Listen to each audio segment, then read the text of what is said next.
Pessoal, fraterno abraço, paz e luz. Vamos fazer uma reflexão hoje sobre a questão do menos é mais, né? A suprema elegância. Mas o menos é mais não significa algo material, não significa posses, não significa a supressão de algo, mas um estado de espírito, né? A hora que você consegue se despojar, se desapegar daquilo que é efêmero, impermanente, transitório, ilusório na sua vida, sejam coisas materiais ou até pessoas, você começa a enxugar o seu corpo. E quando eu digo o seu corpo, eu digo o corpo espiritual e também o corpo físico, porque tudo é corpo, depende da frequência, do quão é rarefeito. A própria consciência é um corpo. E aí você começa a ficar o quê? Elegante. Começa a ficar justo, começa a ficar preciso. E você começa a transparecer claridade, gentileza, bondade. É curioso, eu fiz algumas lives no Flávio Vale, que eu vou colocar depois desse vídeo, e eu falei de técnicas de psicologia, e eu falei na outra live de algumas experiências que eu vivi no Oriente, que eu coloco aqui no meu canal, do vídeo 61 ao 114, né? Eu criei um personagem, o Pedro, e eu me surpreendi porque tanto as técnicas que as pessoas gostaram, quanto as histórias, o que impactou nas pessoas que assistiram, e eu fiquei muito feliz com isso, foi elas darem um retorno dizendo: puxa vida, mas como o Marcos é uma pessoa humilde, simpática, simples, gostosa de se estar perto. E isso para mim foi o maior prêmio, eu fiquei super feliz com isso, porque para mim é a meta suprema que a gente busca, sabe? Tô muito longe de ser uma pessoa de luz, de fato, como eles falam, ou de um mestre, mas é bem aquela coisa, quando você está do lado de uma pessoa gostosa, assim, de primeira grandeza, que não te ameaça, que não te cobra, que não te olha de cima a baixo, mas que quer estar com você, que quer perceber o que você está sentindo, sabe? Então, por exemplo, eu gostei de ler todo o chat depois dos 2 vídeos, ver o que as pessoas estavam comentando, o que elas estavam buscando, o que elas gostaram, não gostaram, os anseios. Isso é uma riqueza muito grande. Quando você abre o teu compasso, o teu ouvido doce, o teu acolher, e aprende a perceber a vida, a natureza, as pessoas. Aí tudo começa a ficar rico para você. E aí você começa a ficar mais silencioso. Você pode ficar aqui no quarto, em casa, observando, por exemplo, o meu gatinho dormir.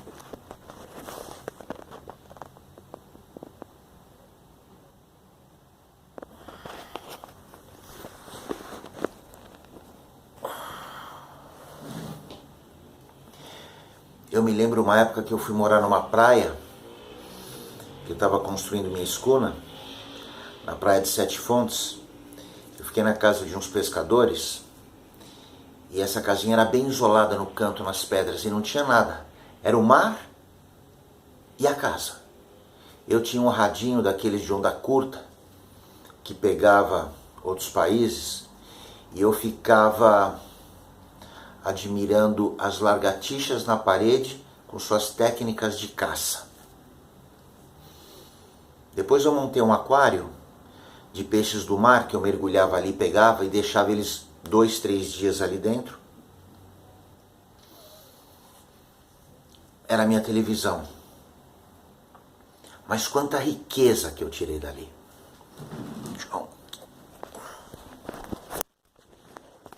Aí.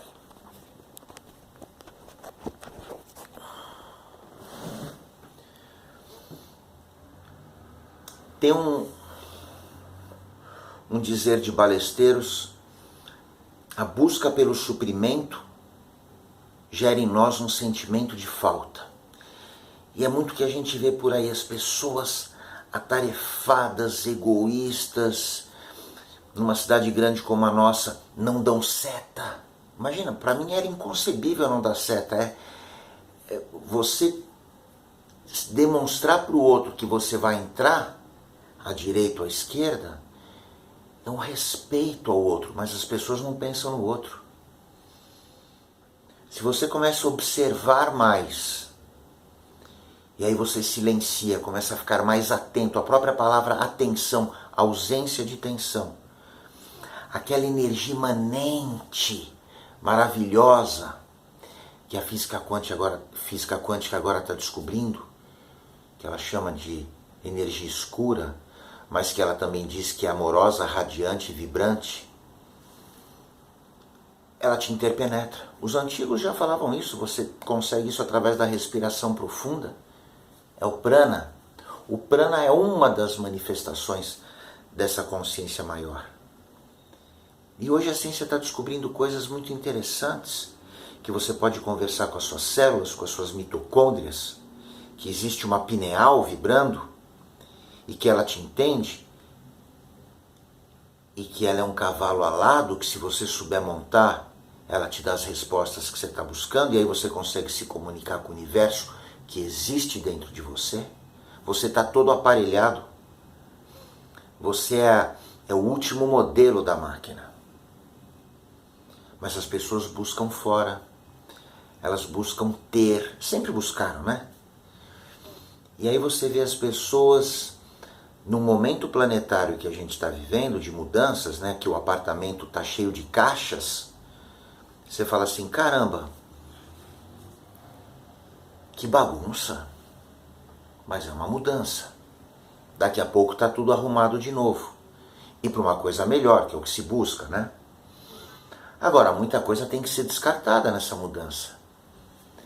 Você vai pegar quadros antigos e vai ficar parado, sentado em cima de um caixote, olhando aquelas fotografias e tendo lembranças. Tem coisas que você vai descartar, tem coisas que você vai rearranjar no seu novo quarto que não estavam ali e precisam estar agora. E assim a gente faz com a gente, assim a gente faz com a vida. Essa é uma limpeza.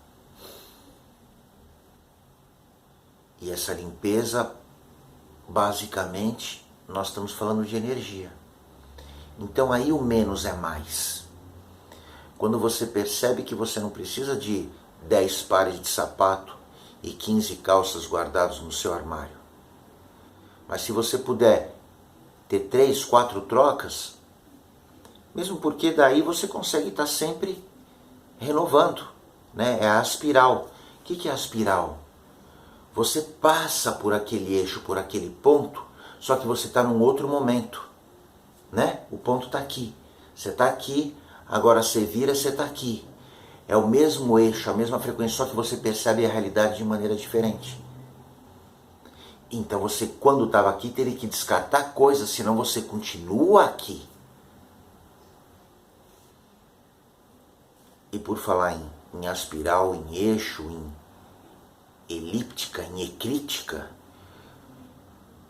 agora os astrônomos estão falando que vem por aí o Hercóbulos, que já veio o Nibiru, Nêmesis.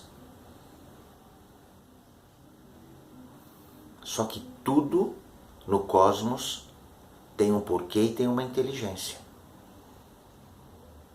A coisa não é solta ao acaso. E se de fato existem, e existem, inteligências que comandam o nosso planeta, superiores, é claro que tem que passar pelo crivo destas consciências qualquer situação que possa alterar este planeta de forma drástica. Então não é uma coisa que cabe muito a gente tentar pegar nas mãos. E aí vem de novo, menos é mais. Tem gente já com medo, se mudando para as chapadas, se mudando para trás das cordilheiras, buscando os lugares seguros dos terremotos. Medo do quê? Medo do quê? Você vai ser o eleito de uma nova terra, é isso? Mas se você estiver lá, você não vai poder de repente ajudar teus irmãos que vão estar na pior. Não, cada um por si. Não é o que estão dizendo? Nesse momento, cada um por si. Olha, eu vou dizer uma coisa para vocês. Um dia eu estava tomando um chuveiro depois de ter nadado, num lugar para baixo da terra, assim, o vestiário. Eu tive uma projeção mental, que eu havia falado no canal do Flávio Vale. Eu me vi expandindo. Ali, a rua em volta, as avenidas, a cidade, as cidades, o estado, os estados, o país, os países, o planeta e o cosmos. E eu ali. E tudo acontecendo ao mesmo tempo. Então a vida nos dá uma singularidade para que a gente consiga viver esta intensidade de nós mesmos.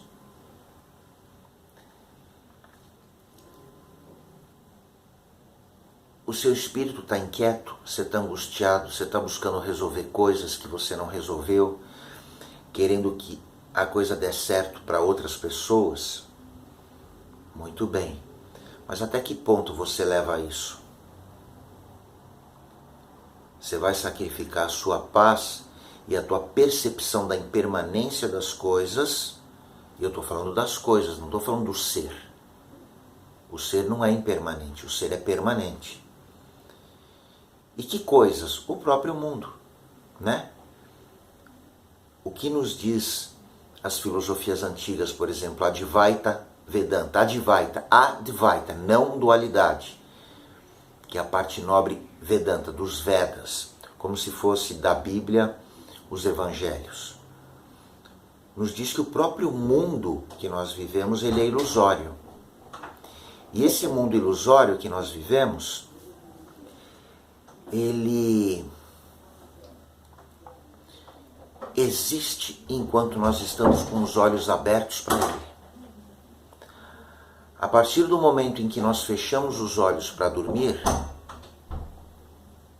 esse mundo existe?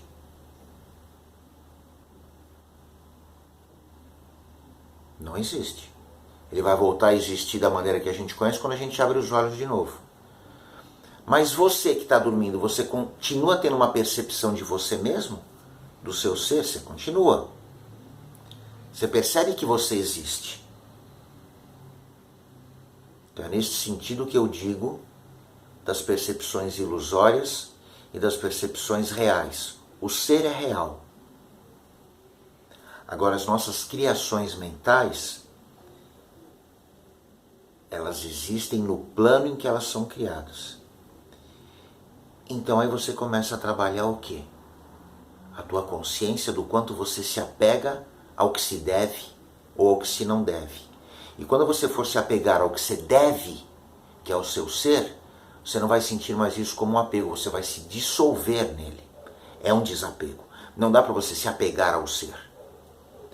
Mas ao mundo você se apega. Lembra, balesteiros? A busca pelo suprimento gera em nós um sentimento de falta. E esse vazio é o que a gente percebe nas pessoas.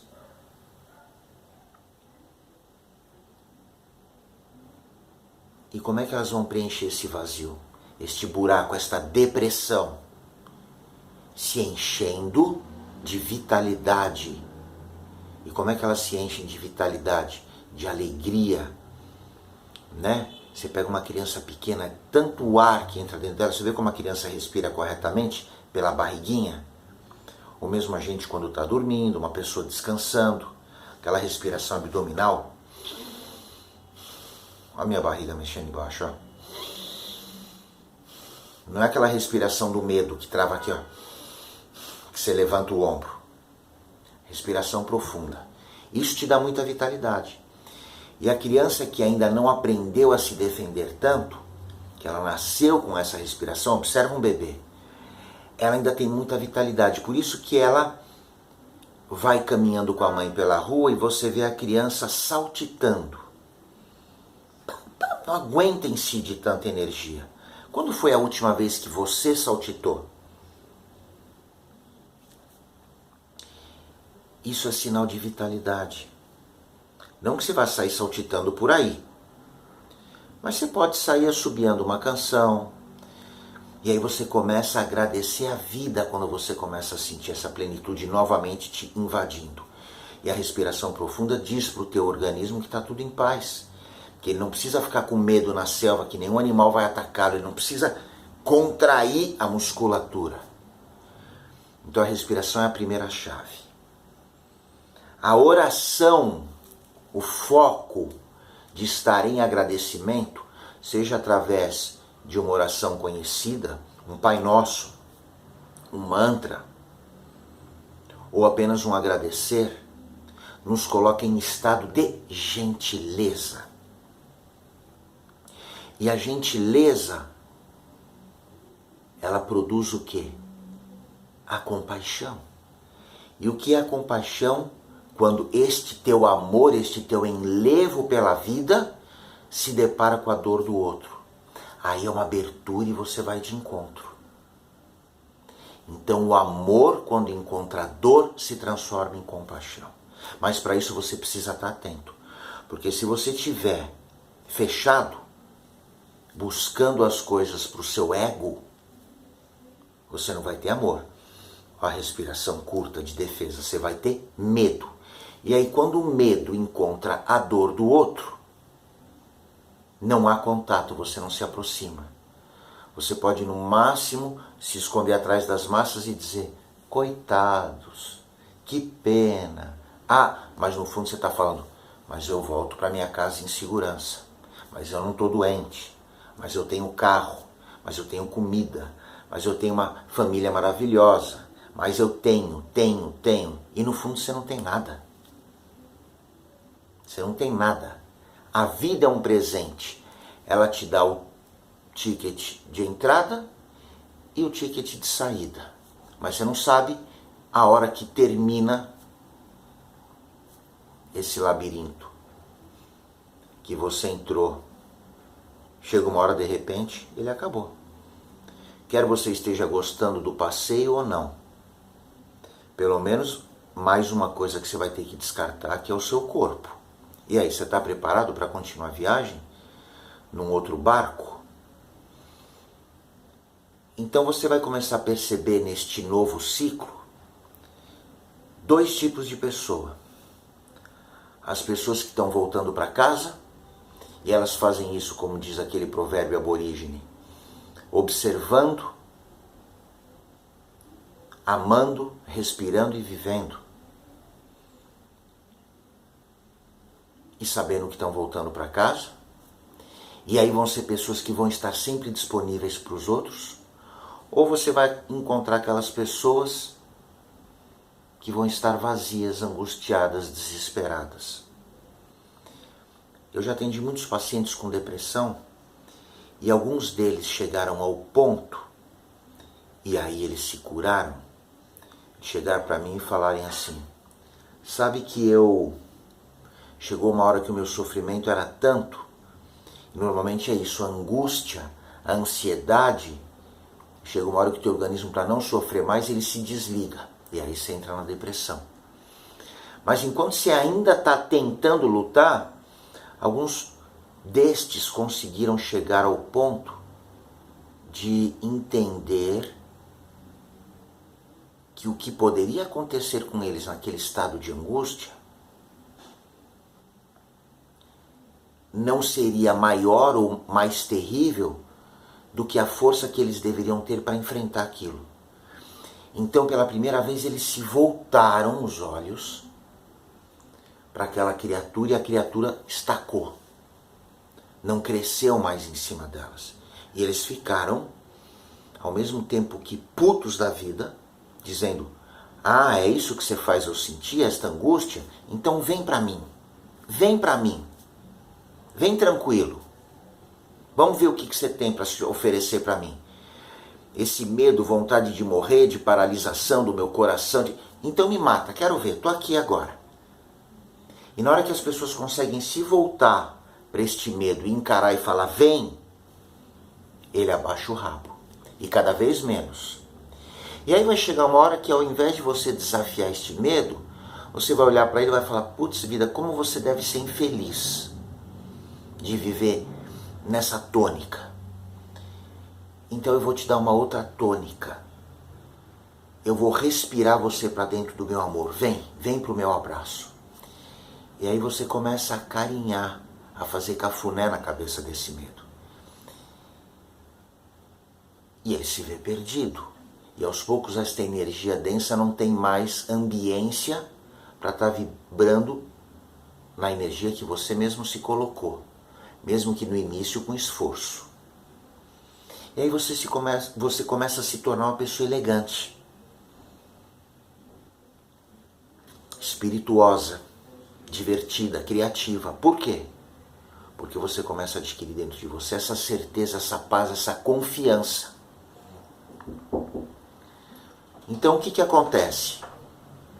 Quando você se torna essa pessoa confiante, meu pai vai entrar no canal, porque eu não vou tirar o vídeo, ele pôs o rostinho aqui e vai participar já do canal. Você me liga depois, né? Então o que acontece? Imagina se eu vou ligar pro meu pai, só abrir a porta e falar com ele. Daqui a pouco eu vou lá. Mas é que deve ser o horário do almoço, do jantar, ele deve estar com fome. E o papai aqui tem que fazer a comida. Graças a Deus que ainda tem um pai que eu posso fazer comida e a gente comer junto. Então isso é elegância.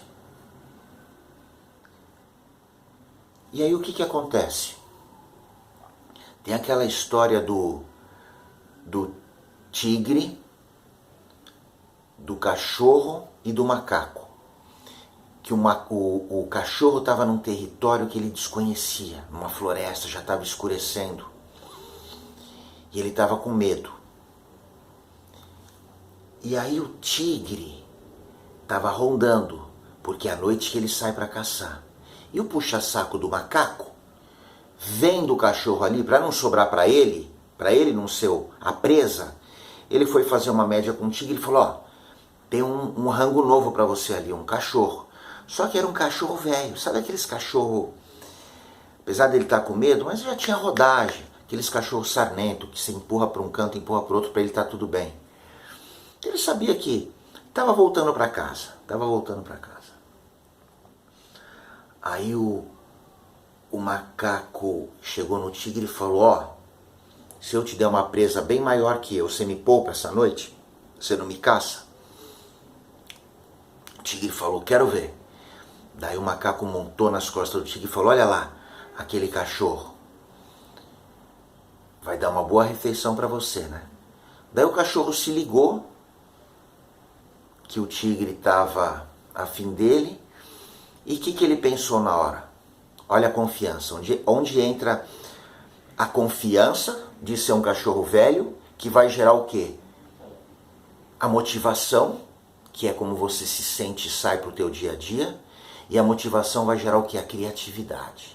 Então o que o cachorro já criativo, espirituoso, brincalhão, divertido fez? Bom, não tenho nada para... Se chegou a minha hora, chegou.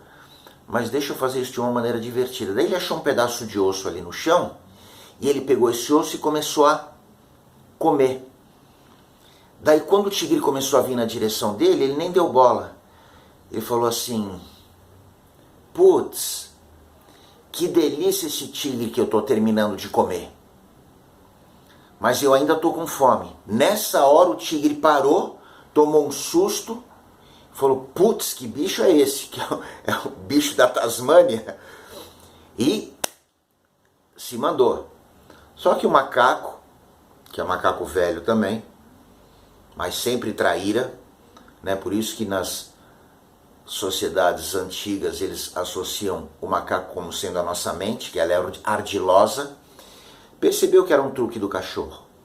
e chegou pro tigre e falou, meu, é mentira, você acha que ele está comendo um outro tigre? Deixa de ser burro, né?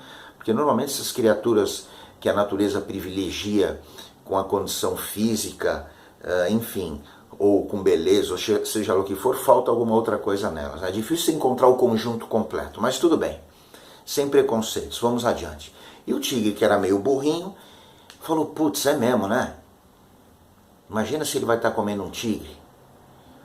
Daí ele falou, então eu vou lá de novo. Daí ele foi, o macaco falou, agora ele não escapa. Mas o cachorro velho já tinha uma outra carta na manga. A hora que o tigre chegou lá, se aproximando assim, ele fingiu que não viu o tigre e ficou batendo no relógio falando, pô, quando é que o macaco vai me trazer o outro tigre para eu comer? Porque ele tinha acabado de falar que ia buscar um outro tigre para mim. E aí o tigre falou, putz, então quem está caindo na armadilha sou eu. E aí saiu correndo. Ou acabou comendo até o macaco depois, não sei. O que eu estou querendo dizer com isso? Que quando você está com o coração puro e a mente serena, você está desprendido, as energias começam a entrar para você. E aí vem os insights criativos. Aí vem as percepções de coisas que não são muito desse plano. E aí a tua intuição ela cresce. E ela passa a ser a tua guia. E com uma intuição bem desenvolvida, você se torna elegante. O menos se torna mais. Porque, na verdade, o menos sempre foi mais. Você poder observar uma árvore, um pôr do sol, sentir um ar, o gosto dele que se pode até beijar, ter um prazer de ler um livro, de fazer uma meditação, de ouvir uma conversa de qualquer pessoa que queira contar uma história, de ficar observando um animal dormir, de estar bem na sua própria pele, como diz o francês, de você se sentir confortável. Agora, enquanto você não sossegar esse macaco dentro de você e colocar ele no lugar certo, ele só vai te arranjar problemas. Tá bom? Essa é a reflexão. Agora eu vou preparar a janta para o papito. Fraterno beijo, paz e luz. É nóis. Vamos lá.